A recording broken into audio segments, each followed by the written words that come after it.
Student સુપ્રભાત. આજે ધોરણ 2 ગણિતમાં આપણું ચેપ્ટર 8નું એમાં દશક અને એકમ એમાં આપણે લગભગ બધી જ એક્સરસાઇઝ જોડકા ખાલી જગ્યા મેચ કરો અને ખૂટતા બધું જ જોઈ ગયા મતલબ. હવે એમાં આવે છે કોયડા ઉકેલ જે તમારી બુકમાં પેજ નંબર 59 એટલે કે 59માં પેજ ઉપર છે. તો એમાં આવું એક જો પિક્ચર આપેલું છે, રમત છે અને એ ગેમ કેવી છે જે તમે બધા રમતા હશો. આપણે જાણીએ તમે હિલ ગાર્ડન ગયા હશો તો ક્યાંય રમતા હશો કે આમ બંગડી ફેંકો એટલે મતલબ કે રીંગ ફેંકો અને જેના ઉપર પડે એ વસ્તુ તમારી. તો એવી જ રીતે આ બે છોકરા કર્મા અને આયુષ શું કરે છે તો કે રમત રમે છે. તો અહીંયા એક આવી રીતે ગોળ કરે છે અને ચોકલેટ માનો કે પેન માનો કે પેન્સિલ માનો કોઈ પણ વસ્તુ છે, સમજાઈ ગયું. તેમાંથી બ્લુ કલરની વસ્તુ છે એના શું છે 10 અને સફેદ જે બધા ટપકા છે એનો મતલબ છે ઈ એકમ એટલે કે ઈ છૂટા છે. તો આ ફેંકેલી વસ્તુ છે કર્માની છે. કોની છે? આ કર્મા છે એની છે. તો એને મગડી ફેંકી છે એમાં કેટલા બ્લુ ટપકા દેખાય છે તમને? હા, આ 1 2 3 4 અને 5. તો એ કેટલા દશક થયા તો કે 5 દશક મતલબ હા મેં તમને શીખવાડ્યું છે શું થાય 50. વેરી.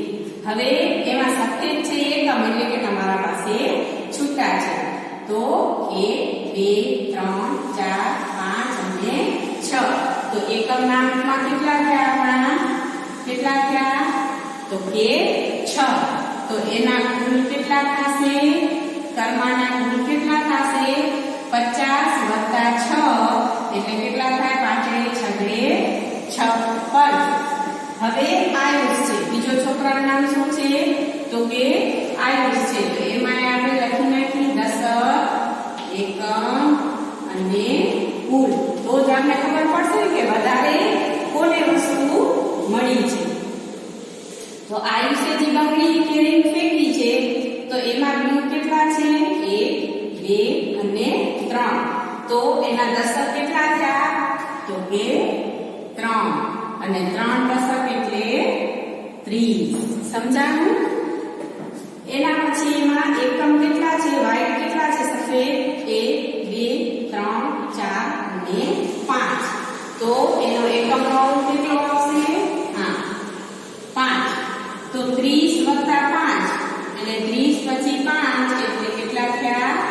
35. હવે આ બેમાં મોટી સંખ્યા કઈ છે તમે જો તો હા એકમ દશકનો અંક કયો મોટો છે તો કે આવ્યો 56 વાળો એટલે કે 50 અને આમાં છે 30 એટલે 35. તો આમાં વિજેતા કોણ બન્યું? હા એમાં વિજેતા કોણ બન્યું તો કે વિજેતા કર્મા બન્યું. સમજાણું? આવી રીતે તમારે કોયડા ઉકેલ કરવાનો રહેશે.